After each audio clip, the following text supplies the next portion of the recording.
Hello dear student. आज communicable disease में हम लोग एवियन फ्लू पढ़ेंगे। लास्ट हमने जो लास्ट डिजीज़ थी H1N1 फ्लू पढ़ा था और ये है कम्युनिकेबल डिजीज़ में एवियन फ्लू। इसे बर्ड फ्लू भी कहा जाता है। ये बहुत ही इम्पॉर्टेंट नहीं, ज़्यादा तो पेपर में नहीं आता है, पर बस जानने के पर्पज़ से इसे थोड़ा सा जानेंगे। बहुत कॉम्प्लिकेटेड नहीं है और ना ही तो बहुत ही ज़्यादा इम्पॉर्टेंस है, फिर भी हम बर्ड फ्लू के बारे में जानेंगे। जो बर्ड फ्लू होता है वो नॉर्मली पोल्ट्री फार्म वाले टाइप में एरिया में जहाँ होता है, ये बर्ड्स कुछ होते हैं, जैसे कि मुर्गी हो गया है ना, और बर्ड्स वगैरह होते हैं। ये ह्यूमन को जनरली इफ़ेक्ट नहीं करते हैं, बहुत ही रेयर केस है। The disease that occurs due to infection with bird type A virus occurs naturally domestic poultry and other birds। जैसे मैंने बताया कि हाईली ये इन्फेक्शन कॉज तो करते हैं पर बहुत डेंजरस नहीं है, और ये type A virus, influenza type A virus का ये टाइप होता है, और ये नेचुरली डोमेस्टिक पोल्ट्री में पाया जाता है या तो अदर बर्ड्स एनिमल्स में, स्पीसीज में also get infected by this virus. Human are not generally infected by avian flu virus. जो अब जैसे H1N1 देखा था हम लोगों ने, स्वाइन फ्लू, ये सुअरों में पाया जा रहा था, और ये जो एवियन फ्लू है बर्ड फ्लू है। जो H1N1 स्वाइन फ्लू था वो पिग से ह्यूमन में तो ट्रांसमिट हो रहा था। जनरली केसों में, ऑलमोस्ट केसों में ऐसा हुआ है, और काफ़ी रेशियो भी है इनका। बट एवियन फ्लू जो बर्ड फ्लू है उनमें ऐसा नहीं है। जनरली बहुत ही इक्का दुक्का केस होगा जिनमें बर्ड फ्लू ह्यूमन को ट्रांसफ़र होता हो। इसकी एपिडेमियोलॉजी क्या है, ये इसका इंक्यूबेशन पीरियड 2 to 5 डेज़ तक है। मतलब जिस दिन आप ये एवियन फ्लू से इन्फेक्ट होंगे, उससे 2 से 5 डेज के अंदर आपका सारे सिम्टोमेटिक शो होने लगेंगे। इंक्यूबेशन पीरियड इनका कंप्लीट हो जाएगा 2 to 5 डेज में, एंड फैक्चुएटिंग अप टू 70 डेज। हाँ, कभी कभी ये फैक्चुएट भी करते हैं, मतलब 2 से 5 की जगह में 17 डेज तक भी टाइम पीरियड ले लेते हैं। इंटेक्टिव पीरियड 2 से 5 डेज है, 3 से 5 days. Source of infection, bird flu occurs naturally in wild water flow and can spread into domestic poultry like chicken, Turkish duck and geese. The disease spread through the contact with an infected bird's face or secretion from the nose's mouth or eye, secretion from the nose, mouth and eye। ये जो source of infection है ये कहाँ से, मतलब transmission of mode of transmission भी कह सकते हैं इसको। ये कहाँ से कैसे फैलता है, ये बर्ड्स फ्लू जो होता है मेनली तो आपको बर्ड्स में ये वायरस पाए जाएंगे। तो ये आपके फैलता कहाँ है, नेचुरली अ वाइल्ड वाटर फ्लो, यानी जंगलों में जहाँ है, जंगल में जो बर्ड्स हैं उनके थ्रू, या फिर तो ये पाए जाएंगे आपको डोमेस्टिक पोल्ट्री में, लाइक चिकन, टर्किश डक हो गए, गीज हो गए, इन सब में वायरस होता है, जिनके अगर इनके हम कांटेक्ट में आते हैं या फिर तो इनके जो फ्लूइड लिक्विड जो चीज़ है उनसे हम कांटेक्ट में आते हैं तो इंसान को मे भी हो सकता है चांसेस, जैसे कि nose, mouth and eyes. Causative agent क्या है, bird flu is caused by a type of influenza. जो बर्ड फ्लू है वो एक इन्फ्लुएंजा का भी टाइप है, जैसे कि हमने H1N1 वायरस पढ़ा था वो टाइप ए था, उसी में H1N1 टाइप था फ्लू का, इन्फ्लुएंजा का। तो जो बर्ड फ्लू है is occurs by type of influenza virus that really infected human. More than a dozen type of birds flu have been identified involving the two strains H5N1 and H7N9.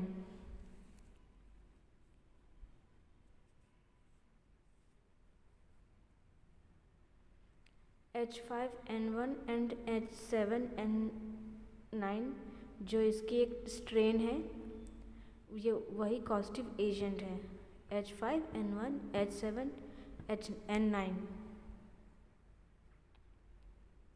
अब इसके symptoms क्या हैं, the following symptoms of bird flu appear very quickly. ये बहुत ही जल्दी इनका symptoms जो होता है वो अपीयर हो जाएगा आपकी बॉडी में। या तो बर्ड्स की बॉडी में ऑब्जर्वेशन करेंगे, अगर आपके किसी की पोल्ट्री फॉर्म हो तो आप ऑब्जर्व करेंगे तो, या तो कुछ इसमें ह्यूमंस के सिम्टम्स हैं जैसे कि कफ आएगा। फ्लू में मेनली तो एक सिम्टम्स है, जब भी कोल्ड कफ होता है, फ्लू होता है तो कफ, हेडेक और स्नीजिंग, ये चेस्ट पेन, ये मेन कॉमन सिम्टम्स है जो किसी भी फ्लू में हो, चाहे H1N1 हो, चाहे H5N9 हो, या कोई भी हो, या इन्फ्लुएंजा हो, तो उनमें ये कुछ कॉमन सिम्टम्स है वो मस्ट भी दिखाई पड़ेगा। तो इससे आप इतना तो समझ में आ जाएगा कि हमें कोई ना कोई फ्लू हुआ है। अब वो डायग्नोस करने के बाद आपको पता चलेगा कि आपको कौन सा फ्लू हुआ है।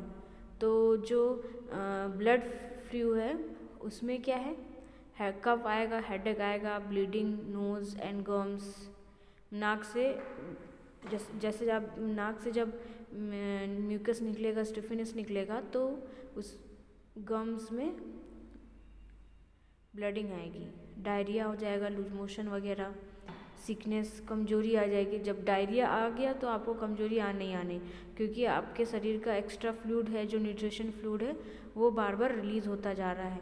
तो उससे साफ जाहिर पता है कि सिकनेस जो है, कमजोरी जो है वो आएगी। तो बिना सोचे समझे डायरिया अगर है तो एक सिम्टम्स ये भी लिख देना है कि सिकनेस आएगा। चेस्ट पेन होगा, अब जाहिर सी बात है कफ हो रहा है तो चेस्ट में कुछ ना कुछ कॉम्प्लिकेशन क्रिएट होगा ही होगा।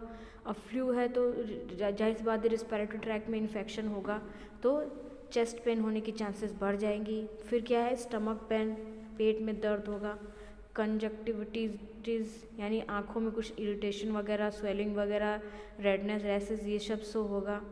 मसल्स पेन्स होंगे, क्रैम्प आएंगे, हाथ पैर उठाने में, ये सब चलने में तकलीफ़ होगी, ऐसा लगेगा बहुत थक गए हैं या बहुत ज़्यादा एक्सरसाइज करके आए इस वजह से दर्द हो रहा हो, बट वो मसल पेन्स होगा। Extremely high temperature of feeling hot on shivering, सब एक्सट्रीमली मतलब बहुत हाई फीवर हो जाएगा, 104-105 तक डिग्री तक आपका बॉडी टेम्परेचर बढ़ सकता है। और सिवरिंग होगी यानी आपको कपकपी आएगी, ठंड लगेगी मे बी। सिवरिंग मतलब कपकपी होता है। नेक्स्ट है इसका प्रिवेंशन।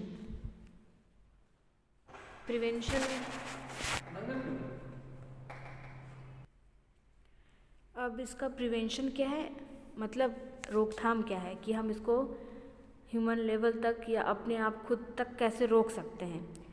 अवॉइड अ डोमेस्टिकेटेड बर्ड, जैसे कि people should avoid a rare area, small farm and open area market, ऐसी जगह में जाना अवॉइड करें। Approved vaccine to protect against infection with one strain of the H5N avian the flu virus, though this vaccine is not yet available to the general public। कुछ ऐसे मतलब कि अभी भी एवियन फ्लू के अगेंस्ट में कोई ट्रीटमेंट नहीं हमारे पास प्रेजेंट है और ना ही कोई वैक्सीन है। जो वैक्सीन है भी तो वो इंडिया में अप्रूव्ड नहीं है, इंडिया में उसको यूज़ नहीं कर सकते। सेकेंड है wash hand, it is one of the simplest way to prevent infection. सबसे आसान तरीका है इन्फेक्शन को रोकने का कि अपने हैंड को वॉश करते रहे। Ask about a flu shot, people should get a flu shot before travelling. Treatment, जैसे कि मैंने पहले बताया कि यहाँ पर कोई भी एक वैक्सीन प्रेजेंट नहीं है इंडिया में जो यूज़ किया जा सके या जो एज अ ट्रीटमेंट प्रोफाइल से यूज़ किया जा सके। There is currently no vaccine availability in India. तो ये स्वाइन फ्लू था।